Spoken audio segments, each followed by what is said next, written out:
We're going to go into why Nick Singleton is the strongest running back in the NCAA, and we're going to start right now. Okay, so the big thing that we're going to go over long-term development, how younger athletes can understand the type of work that they need to put in. Then, the second thing, how many days a week do you need to be training? The third thing, what types of lifts you need to be focusing on. The fourth thing, how to overcome crazy adversity like COVID, dealing with COVID at the peak of being recruited. And then the fifth thing, going through the physical and mental aspects, trying to stay as injury-free as possible. And then the biggest and last final thing is talking about speed and how that can develop into a consistent long-term play. We're also going to provide you a place that you guys can learn about where you can improve your strength training. You're going to have the aspect of being able to use the same programming that Nick Singleton used in high school. Okay, so when we think about this, you have a young kid as a strength coach come in the door. They walk in and just paint this picture. Tall, lanky, quiet, doesn't say much. They come in, talk to the dad. Dad's pretty cool. Dad's chill. Yeah, we can get this kid, this kid can sign up and we get them in the door. One of the things that I like to think about, any athlete that walks in here at Garage Strength, we want to take them to the top. So I'm painting the vision. Okay, how do we get this kid from 6th grade to basically become the absolute best running back in the state of Pennsylvania, right? That's the immediate goal in this specific case. But let's pretend that you're that younger kid, right? And then, you're dealing with a lot of issues. You're taller. Learning new movements can be really hard, but you just got to stick with it. And it's a long period. You're 12 years old and some guy's telling you like, hey, do this for 4 years, long term. This is going to help you become an absolute savage. That's 25% of your life. Okay, so when it's 25% of your life for 4 years, you're like, gosh, golly, actually it's 33% of your life, but you're going to be, once you're 4 years from now, once you're 16, you're like, okay, that was 25% of my life I've been training. Right off the bat, the most important aspect around becoming an elite athlete and becoming, as good as you want to be as an athlete or as a coach is to convey the message to the athlete. And then in this case, Nick Singleton's walking in the door. He's training back at the barn. So we had a coal stove. We had a wood stove that heated the actual gym. He's coming in and he's coming into a foreign place and he's going, man, it's going to be freezing in here. And he's coming in on a regular basis and he goes from being, 5'3", 5'4", 5'5", to eventually the point of being 6'1", 6'2", as tall as he is right now, right? So during this timeline, there's two big things that happens. One, he's growing like crazy, like just getting longer and longer and longer, getting taller over and over again. And two, we've got to make sure he stays focused long term. Very hard for a young kid. So biggest thing, what can you do as a coach is step one, look, we need you in here 4 days a week, minimum, for 4 weeks. And then that's the first step. Then the next step, we're going 4 for 4. We're going 4 weeks for 4 months. Okay. The next step, now we're going to go and we're going to repeat this over and over again. Then we want to do this for 4 years.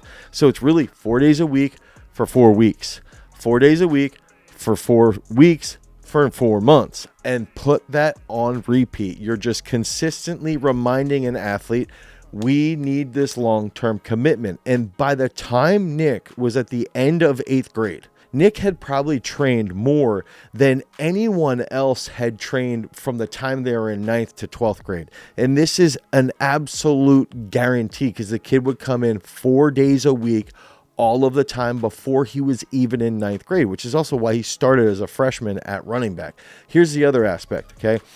When Nick was starting to train and he was starting to grow quite a bit, we had to figure out a lot of different things. And Nick was on the forefront of when we really started to do a lot of single leg squats.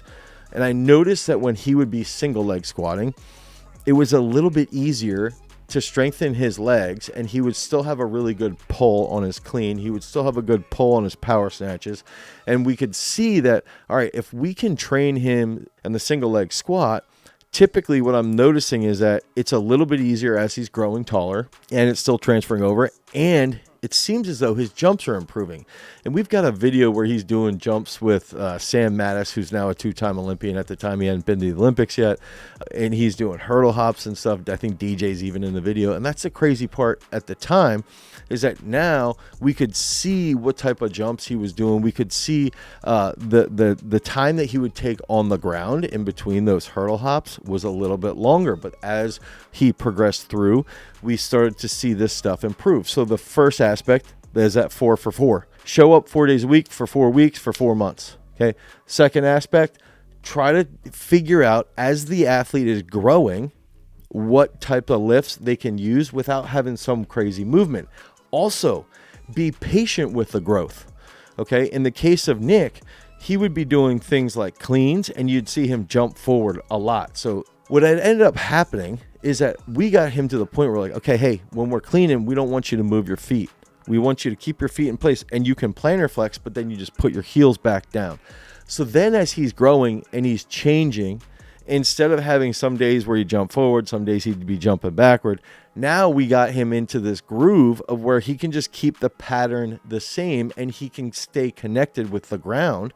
And this consistency in his technique is really the foundation of how he got to clean 160 kilos in high school, which is 53 pounds, and to the point where he cleaned 385 pounds in college. Establishing that technique early as a young athlete makes it easier for when his body's changing, for when he's getting taller, and we're getting him stronger with the single leg squats.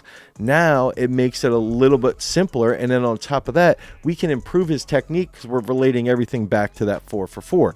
Okay. Now, the other cool part is that we have these key metrics. So, Kansas City Chiefs linebacker Brandon George right now, he's on injured reserve, but Brandon plays for Kansas City Chiefs. He was 2 years older than Nick, or 3 years older than Nick. And so as he came through, we had Brandon, we had Cooper Lutz, we had all these other football players that went on to become, all-state linemen, all-state DNs, all-state linebackers, all-state running backs prior to Nick. So we had these key metrics built out. Okay, so we knew about how long it would take, one, to get to these benchmark goals of cleaning X weight, benching X weight, squatting, single leg squatting, jumping, all those things were dialed in. So now we can map out with these metrics our assessments. Those were the specific assessments with Nick. By the end of 8th grade, Nick had this aspect where he wanted to clean 300 pounds.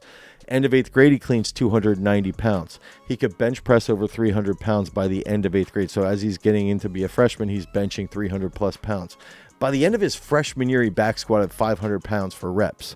So these were all key assessments that we had laid out for him and said, like, look, this is how long it's going to take to get here based off Brandon, based off of Cooper.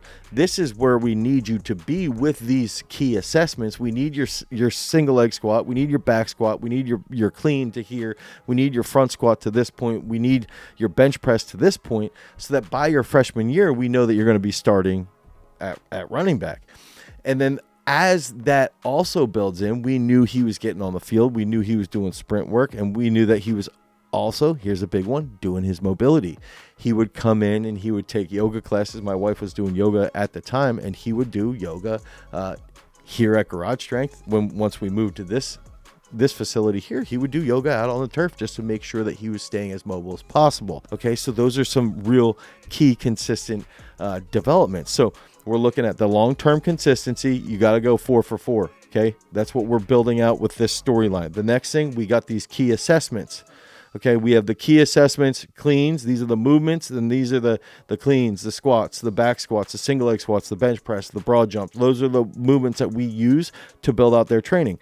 Then the big thing as well with that is, as the body grows, how can we make technique simple? Okay, hey, no feet cleans. Hey, let's do more front squats instead of back squats. Front squats, our athletes tend to be, as they're growing, it seems to be a little bit easier to make progress on front squats, and they get better motor patterns than if they're back squatting as they're growing. Single leg squats. As they're growing, let's do more single leg squats and front squats than back squats. And if we can push their single leg squats to 300 plus quickly, we'll see that their cleans are going to be that much better as well. That's also going to improve the ability to be injury-free. Now, the other big factor to bring up is the physical and mental components around Nick was that he's coming up where he sees Brandon, he sees Cooper, he sees these guys that are dogs, and he knows that if he just sticks to the plan, he's going to be consistent and he's going to have success. Jan Johnson was training with us while he was in the NFL. Jan went to the same high school as Nick. So Nick's coming up. Nick's trying to figure out where he wants to go to school.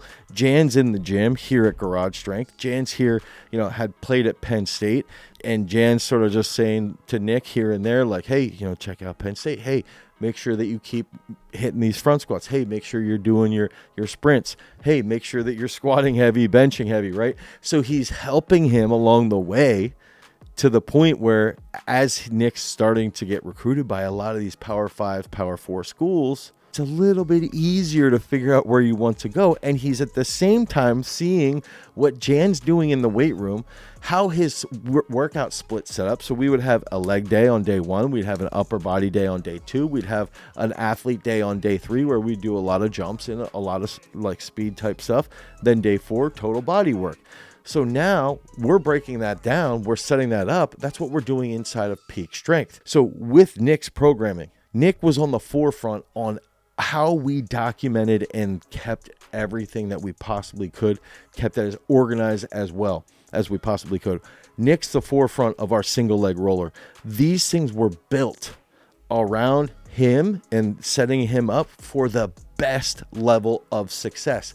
And now it's available to you guys inside of our strength training app, which is the first link down in the description. You can click on that first link, head over to peakstrength.app, the Google Play Store or the Apple iOS Store. You can download Peak Strength today, and you're going to have that first day of the week is going to be a leg day. Second day is going to be that upper body day. You're going to have your jumps specific to your position in the sport of football. You're going to have your total body day, or you're going to get into some type of weakness issues that you want to work on that Friday or on that day 4. And as well, at the end of every session, you're going to have mobility work. That's how we built this around what Nick was trying to do here. And his group of athletes that he was training with, I want to say there was 5 or 6 of them that ended up going to D1. Cam Stewart just had a phenomenal game last weekend against Temple, 2 sacks. And so now this is how the system is being built. So some of the bigger aspects here is that then when you have an athlete that's getting into the point of they're getting to be really, really successful, then something crazy happens. COVID, 2020, everything shuts down. What are we going to do? Nick's dad calls me up, yo, what are we going to do? I can't, my wife's in the hospital. She works in the hospital. We can't come to the gym. Okay, come get this equipment, take it home. And what we would set up is nothing could change. Nick got heavy dumbbells. He had 2 sets of bumper plates. Okay, and so we would meet on Zoom for 8+ weeks. He'd get through a clean. At the end of every clean set, he'd do front squats. Okay, then we would do some RDLs. We would do some jump lunges. We would do some Cossack squats. We'd do stuff like that. So he would hit heavy cleans, cleaned 330 pounds, and then he would hit 3 to 4 front squats with that. And this is where I want to bring this up, is that when you establish the expectation early on, you communicate this level of trust and vision. Nick, you got to stick with this so that we can get you to the next level. And you're very clear. 4 for 4 is the rule that we're going by. I need you training 4 days a week, even if you're not coming to Garage Strength, and if you're training in your own garage at home, we need you doing this 4 days a week for 4 weeks, for 4 months, for 4 years. Okay? And we got to get it done over and over and over again. And the best part was Nick would show up on the Zooms. Nick would sit there in the Zooms, and on his rest, I'd hear this. He'd be over doing the speed ladder while he would be lifting. He'd get his schoolwork done and go run hills. Because what were we saying? Hey, Nick, you got to run some hills. You got to do hill sprints. You got to get some resisted sprint work done. Go do 10 sets of hill sprints so that you're running harder, so that you're absolutely fantastically fast and you're able to cut as quickly as possible. And that didn't have a bench press at home. So what we do, his brother would hand him dumbbells or the barbell. He'd do floor presses. He'd do very high rep dips, okay, super high rep dips, and a lot of pull-ups. He was doing the basic stuff that we could do. He couldn't do a lot of stuff overhead because of the way his garage is built at his house. So we were doing a lot of these floor benches, a lot of standing, like different standing position, like split stance positions for his presses. Okay. A lot of clap push-ups. And over time, this kid benched 405 in high school.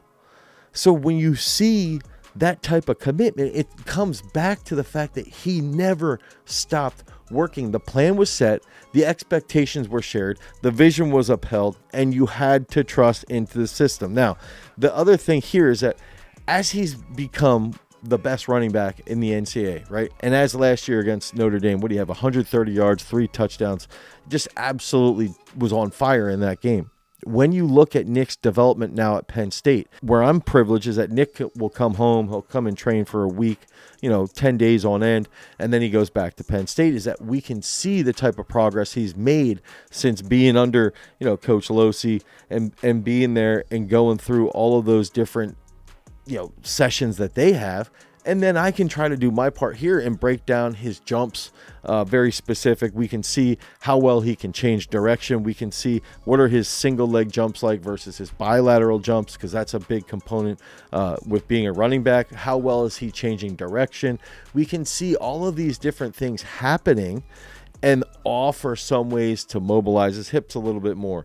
He's had, if he's had any hip issues, or if he's had any lower back issues or wrist issues, we can mobilize these areas, these joints, as well as we possibly can to put himself into position to then make even better cuts out on the field, make better reads. So while he's been at Penn State, he's run a 4.36 40. He's got a 39-inch vertical. He's run a 4.09 shuttle. He weighs 225 to 230. He's clean 385. He back squatted 600 for reps. He's benched in the mid 400s. Like this, these are the numbers. These are freakish numbers, but it still goes back to when he walked in the door. What was the expectation? I need you to show up 4 days a week. Everything's fundamental. Okay. We knew we weren't doing fancy Instagram type exercises. We were going, Brandon went to Pitt. Cooper went to Syracuse based off of cleans, front squats, back squats, hurdle hops, bench press, single leg squats. That's what we're doing today. That's what we're doing in the system. That's what we're doing 4 for 4. That's that trust that's established. Then you get into the COVID period, and then it's further showing, 8+ weeks training on Zoom, showing up, pushing as hard as possible, and coming back in really fantastic shape, because he just had to buy into the system at a distance and hold himself accountable. He's getting calls from Nick Saban. He's getting calls from James Franklin. He's getting calls from all these coaches that want him. Notre Dame, Brian Kelly was on him a lot to get to go play at Notre Dame, because they knew eventually. Now Brian Kelly bounced, but once they played Notre Dame in the playoff, you're sitting there going, that's why they wanted him, because they knew what he could do. So developing the strength patterns, the fundamental patterns of those assessments. Okay. So for me, it goes back to all of you guys out there, and this is what we do inside Peak Strength, is this is the system. You've got to have the metrics established for assessments. Okay. What are the key movements that will make you a better running back? Back squat, single leg squat, front squat, cleans, single leg bounds, broad jumps, hurdle hops, bench press, pull-ups, right? Train towards those fundamental movements over very long periods of time. Find the right people, find the right metrics, find the right group that you want to show up 4 days a week for 4 weeks, for 4 months, for 4 years, repeat over again. Okay. And then the other big aspect then is that now you're starting to sit there and you're looking at it. And one of the big takeaways that we had a conversation with Chuck Losey this past summer, DJ and I did. DJ helped with developing Nick. And the one thing that Losey brought up is he's like, you guys, Nick came in and he could do repeat 40-yard sprints at 4.5 or below. Repeat. He's been durable. Okay. He has good vision. He knows how strong he is. He knows how fast he is. He knows he can get the edge. And you see this, okay, and he can still get better. He can still get more mobile. He can still get twitchier. But the best part about this is the repetitive aspect. And the one thing Losey brought up is he's like, a lot of these kids are diehard into speed stuff, but then when they go get rocked in one game in the Big Ten, they can't uphold, their body can't, they can't last because they don't have the muscle. They don't have the stability in the joint, or they can't run 140 at a 4.4 and then come back and run a 4.43. They're running a 4.4, then they're running a 4.55, then they're running a 4.65, then they're running a 4.75. Okay, so building the fundamental lifts in the weight room early on at an early age, setting the expectation, having those assessments to work towards, having those benchmarks. I want to bench 300 by the end of 8th grade. I want to clean 300. I want to be able to do X, Y, or Z. Those are areas that can pull athletes forward. Okay, then you use that and you put it on repeat, and you have checkpoints every 3 to 4 months. You check in and you keep building long term. Then you start to bring in more of the speed stuff. Okay, we're going to do some ladder work, we're going to do some hill sprints, we're going to do some acceleration work, we're going to do max speed work, and then over a very long period of time you can pass it off to the next level. Penn State's taking that. Now he's rolled with it. I think he's going to be a first round draft pick. I think he's going to have an absolutely fantastic year. He's the number 3 running back in the history of Penn State as far as touchdowns is concerned. He scored 34 touchdowns so far. We're only 1 game into his senior year. I think by the end of his career, he's going to have the number 1 rushing yards in the history of Penn State, and probably the number 1 touchdown scored in the history of Penn State. And that's why Nick Singleton is the strongest running back in the NCAA. If you want to get on his training program, if you want to get in the same system that Nick was developed in, click the first link in the description. Head over to peakstrength.app, the Google Play Store or the Apple iOS Store.